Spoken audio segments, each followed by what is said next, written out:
ಮಂಡ್ಯದಲ್ಲಿ ಐಎಎಸ್ ಪರೀಕ್ಷೆ ಬರೆದು ನಾಡಿನ ಅಸ್ಮಿತೆಯನ್ನು ಎತ್ತಿ ಹಿಡಿದ ಹಾಗೂ ದಲಿತ ಸಮುದಾಯದ ಏಳಿಗೆಗಾಗಿ ಹಗಲಿರುಳು ಶ್ರಮಿಸಿದ ಶೋಷಿತರ ಆಶಾಕಿರಣ ಕೆ ಶಿವರಾಮ್ ಅವರಿಗೆ ಶ್ರದ್ಧಾಂಜಲಿ ಸಭೆಯನ್ನು ಪಿವಿಸಿ ರಾಜ್ಯಾಧ್ಯಕ್ಷ ಆನೇಕಲ್ ಕೃಷ್ಣಪ್ಪ ನೇತೃತ್ವದಲ್ಲಿ ಆಯೋಜಿಸಲಾಗಿತ್ತು. ಆನೇಕಲ್ ತಾಲೂಕಿನ ಪ್ರವಾಸಿ ಮಂದಿರದಲ್ಲಿ ಆಯೋಜಿಸಿದ್ದ ಶ್ರದ್ಧಾಂಜಲಿ ಸಭೆಯಲ್ಲಿ ಪಿವಿಸಿ ಸಂಘಟನೆಯ ರವಿಕುಮಾರ್ ತಾಲೂಕು ಅಧ್ಯಕ್ಷರು, ಸಂಪಿಗೆಹಳ್ಳಿ ದೊರೆ ಗೌರವಾಧ್ಯಕ್ಷರು, ರವಿಕುಮಾರ್ ಜಿಲ್ಲಾ ಪ್ರಧಾನ ಕಾರ್ಯದರ್ಶಿ, ಸಬ್ ಮಂಗಲ ರವಿ ತಾಲೂಕು ಕಾರ್ಯದರ್ಶಿ, ಜಿಎಂ ರವಿ ದಕ್ಷಿಣ ತಾಲೂಕು ಉಪಾಧ್ಯಕ್ಷರು, ಎಂ ಮುನಿರತ್ನಪ್ಪ ದಕ್ಷಿಣ ತಾಲೂಕು ಪ್ರಧಾನ ಕಾರ್ಯದರ್ಶಿ, ಪರಶುರಾಮ್ ಕಸಬಾ ಹೋಬಳಿ ಅಧ್ಯಕ್ಷರು, ಸಂತೋಷ್ ಜಿಗಣಿ ಹೋಬಳಿ ಉಪಾಧ್ಯಕ್ಷರು, ಸಂಪಿಗೆಹಳ್ಳಿ ಮಂಜುನಾಥ್, ಶ್ರೀನಿವಾಸ್, ದೇವರಾಜು, ರಾಜಪ್ಪ, ರಮೇಶ್, ಆನೇಕಲ್ ತಾಲೂಕು ಲವ್, ಸಂತೋಷ್, ಹುಲಿಮಂಗಲ ಮೋಹನ್, ಜಗದೀಶ್, ಅನಿಲ್, ನಂದೀಶ್ ಮತ್ತು ಸಂಘದ ಪದಾಧಿಕಾರಿಗಳು ಭಾಗವಹಿಸಿದ್ದರು. ಕಡು ಬಡತನದಲ್ಲಿ ಹುಟ್ಟಿ ಐಎಎಸ್ ಅಧಿಕಾರಿಯಾದ ಕೆ ಶಿವರಾಮ್ ಅವರ ಜೀವನದ ಹಾದಿ ನಮಗೆಲ್ಲರಿಗೂ ಮಾದರಿಯಾಗಬೇಕು. ಶೋಷಿತರ ಏಳಿಗೆಗಾಗಿ ಶ್ರಮಿಸಿದ್ದಾರೆ. ತಮ್ಮ ಅಧಿಕಾರದ ಅವಧಿಯಲ್ಲಿ ಜನಪರ ಯೋಜನೆಗಳನ್ನು ಜಾರಿಗೆ ತಂದ ಕೀರ್ತಿ ಅವರಿಗೆ ಸಲ್ಲುತ್ತದೆ ಎಂದು ಶ್ರದ್ಧಾಂಜಲಿ ಸಭೆಯಲ್ಲಿ ಕೆ ಶಿವರಾಮ್ ಅವರ ಹೋರಾಟದ ಹಾದಿಯನ್ನು ಗುಣಗಾನ ಮಾಡಲಾಯಿತು. ಏನಿವತ್ತು ಪ್ರಜಾ ವಿಮೋಚನಾ ಚಳವಳಿ ಆನೇಕಲ್ ತಾಲೂಕು ಸಮಿತಿಯಿಂದ ಏನು ನಮ್ಮನ್ನ ಹಗಲಿರ್ತಕ್ಕಂಥ ಕೆ ಶಿವರಾಮ್ ರವರ ಒಂದು ಕಾರ್ಯಕ್ರಮವನ್ನ ಇವತ್ತು ಆಯೋಜನೆಯನ್ನ ಮಾಡಿಕೊಂಡಿದ್ದೇವೆ. ಇದರಲ್ಲಿ ಭಾಗವಹಿಸಿರ್ತಕ್ಕಂಥ ಎಲ್ಲ ನನ್ನ ಹಂತದ ಪದಾಧಿಕಾರಿಗಳಿಗೆ ಅಭಿನಂದನೆಗಳನ್ನು ಸಲ್ಲಿಸ್ತೇನೆ. ಇನ್ನು ಕೆ ಶಿವರಾಮ್ ಬಗ್ಗೆ ಇಡೀ ರಾಜ್ಯದಲ್ಲಿ ಪ್ರತಿ ಹಳ್ಳಿಗಳಲ್ಲಿ ಕೂಡ ವಿಶೇಷವಾಗಿ ವಿದ್ಯಾವಂತರಿಗೆ ಅವರ ಕಿರು ಪರಿಚಯ, ಅವರ ಪರಿಚಯ ಎಲ್ರಿಗೂ ಕೂಡ ಇದೆ.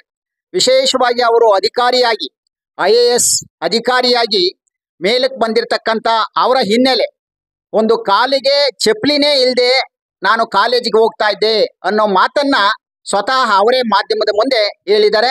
ಅಂದ್ರೆ ಅಷ್ಟು ಕಡುಬಡತನದಲ್ಲಿ 1953ರಲ್ಲಿ ಜನಿಸಿರ್ತಕ್ಕಂಥ ಅವರು ರಾಮನಗರ ಜಿಲ್ಲೆ ಬಿಡದಿ ಹೋಬಳಿಯ ಒಂದು ಗ್ರಾಮದಲ್ಲಿ, ಉರಗನಹಳ್ಳಿ ಗ್ರಾಮದಲ್ಲಿ ಜನಿಸ್ತಕ್ಕಂಥ ಅವರು ಅಂದಿನ ಸಂದರ್ಭದಲ್ಲಿ ಕಡುಬಡತನದಲ್ಲಿ ಇದ್ರೂ ಕೂಡ ಅವರ ತಂದೆ ಏನು ಒಳ್ಳೆಯ ಕಷ್ಟಪಟ್ಟು ಅವರನ್ನ ವಿದ್ಯಾಭ್ಯಾಸವನ್ನ ಕೊಡಿಸಿದ್ದಾರೆ. ಆವತ್ತು ಹಳ್ಳಿನಲ್ಲಿ ಅವರಿಗೆ ಶಾಲೆ ಕೂಡ ಇರಲಿಲ್ಲ.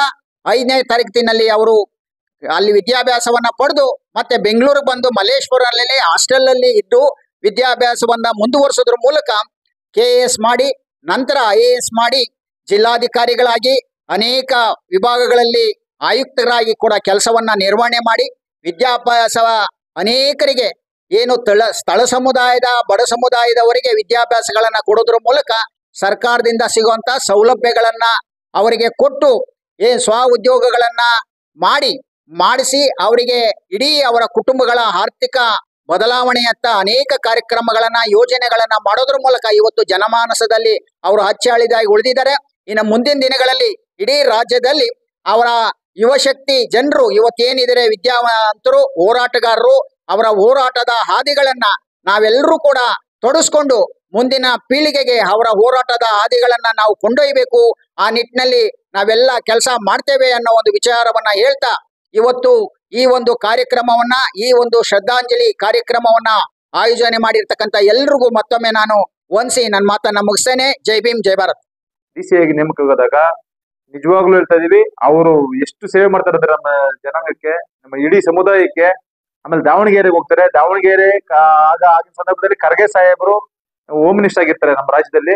ಆಗ ಇವರು ಪ್ರಥಮರಿಗೆ DC ಆಗಿರ್ತಾರೆ ದಾವಣಗೆರೆಯಲ್ಲಿ. ಅವರಿಬ್ಬರು ಕಾಂಬಿನೇಷನ್ ತುಂಬಾ ಚೆನ್ನಾಗಿರುತ್ತೆ. ಅಲ್ಲಿ ದಾವಣಗೆರೆಯಲ್ಲಿ ಇಡೀ ಸಮುದಾಯ, ನಮ್ಮ ಸಮುದಾಯ ತಳಮಟ್ಟದಲ್ಲಿರೋ ಸಮುದಾಯ ಮೇಲ್ಮಟ್ಟಕ್ಕೆ ಬರಬೇಕು, ಬಾಬಾ ಸಾಹೇಬರ ಆಶಯಗಳನ್ನ ಸಿದ್ಧಾಂತಗಳನ್ನ ನಾವೆಲ್ಲ ನಮ್ಮ ಜನಾಂಗದವ್ರು ತೋರಿಸ್ಕೊಳ್ಬೇಕು ಅಂದ್ಬಿಟ್ಟು ಭಾರಿ ಕಷ್ಟಪಡ್ತಾರೆ. ತದನಂತರ ಆಮೇಲೆ ನಿವೃತ್ತಿ, ಸ್ವಯಂ ಘೋಷಿತ ನಿವೃತ್ತಿ ಆಗ್ತಾರೆ. ನಿವೃತ್ತಿ ಆದ ನಂತರ ಆಮೇಲೆ ಕಾಂಗ್ರೆಸ್ ಸೇರ್ಪಡೆ ಆಗ್ತಾರೆ. ಕಾಂಗ್ರೆಸ್ ಸೇರ್ಪಡೆ ಆದಾಗ ನಮ್ಮ ರಾಜ್ಯದಲ್ಲಿ ನಮ್ಮ ದಲಿತರಿಗೆ ಹೆಚ್ಚು ಸ್ಥಾನಮಾನ ಸಿಗಲಿಲ್ಲ ಅಂತ ಒಂದು ಕೋಪದಲ್ಲಿ ಪರಮೇಶ್ವರ್ ಸಾಹೇಬರಿಗೆ CM ಸ್ಥಾನ ಕೊಡ್ಬೇಕು, ಮುಖ್ಯಮಂತ್ರಿ ಸ್ಥಾನ ಅಳವಡಿಸ್ಬೇಕು ಅವರಿಗೆ, ಅವರು ಸಿಗ್ಲಿ ಅಂತ ಆಶೆ ಮಾಡ್ತಾರೆ. ಹಾಗಾಗಿ ಅಲ್ಲಿ ಏನು ಗೊಂದಲ ಆಗುತ್ತೆ, ಸಿಗಲ್ಲ. ಕೊನೆಗೆ ಉಪಮುಖ್ಯಮಂತ್ರಿ ಕೊಡ್ರಿ ಅಂತ ಅವರೇ ಕೇಳ್ಕೊಳ್ತಾರೆ. ಅವಾಗ್ಲೂ ಸಿಕ್ಕಿರಲ್ಲ. ಆ ಬೇಸರವಾಗಿ ಏನ್ ಮಾಡ್ತಾರೆ, ಕಾಂಗ್ರೆಸ್ಗೆ ಗುಡ್ ಬೈ ಹೇಳಿ ಬಿಜೆಪಿ ಸೇರ್ಪಡೆ ಕೊಡ್ತಾರೆ. ಬಿಜೆಪಿ ಸೇರ್ಕೊಂಡಾಗ ಅವರು ದುರ್ದೈವ ಏನಂತಂದ್ರೆ ಅವರು ಶಾಸಕರಾಗಿ ಆಯ್ಕೆ ಆಗ್ಬೇಕಾಯ್ತು. ಇಂಥ ಮಾಜಿ IAS ಅಧಿಕಾರಿಗಳು ಶಾಸಕರಾಗಿ ಆಯ್ಕೆ ಆದಾಗ ಇಡೀ ನಮ್ಮ ತಳ ಸಮುದಾಯದ ಕಟ್ಟ ಕಡೆಯ ವ್ಯಕ್ತಿಗಳ ನೋವುಗಳು ಏನಂತ ಅವ್ರಿಗೆ ಅರಿವಾಗಿರುತ್ತೆ.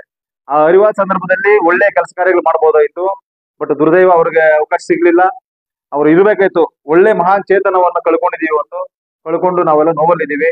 ನೋವಲ್ಲಿದ್ದು ಸಂತಾಪ ಸೂಚಿಸೋದಕ್ಕೆ ಎಲ್ಲ ನಮ್ಮ ಪದಾಧಿಕಾರಿಗಳು, ನಮ್ಮ ಪ್ರಜಾವಾಮೋಚನ ಚಳವಳಿಯ ಪದಾಧಿಕಾರಿಗಳು, ವಿಶೇಷವಾಗಿ ನಮ್ಮ ರಾಜ್ಯ ಅಧ್ಯಕ್ಷರಾದಂತಹ ಕೃಷ್ಣಪ್ಪ ಸಾಹೇಬರು ಎಲ್ಲರ ಒಕ್ಕೂಟದಲ್ಲಿ ಇವತ್ತು ಈ ಕಾರ್ಯಕ್ರಮವನ್ನು ಹಮ್ಮಿಕೊಂಡಿದ್ವಿ. ಈ ಕಾರ್ಯಕ್ರಮವನ್ನು ಯಶಸ್ವಿ ಮಾಡಿಕೊಳ್ಳೋದಕ್ಕೆ ನಮ್ಮೆಲ್ಲರಿಗೂ ವಿನಂತಿಸಿ ಅಭಿನಂದನೆ ಸಲ್ಲಿಸ್ತೀನಿ. ಜೈ ಭೀಮ್, ಜೈ ಕರ್ನಾಟಕ.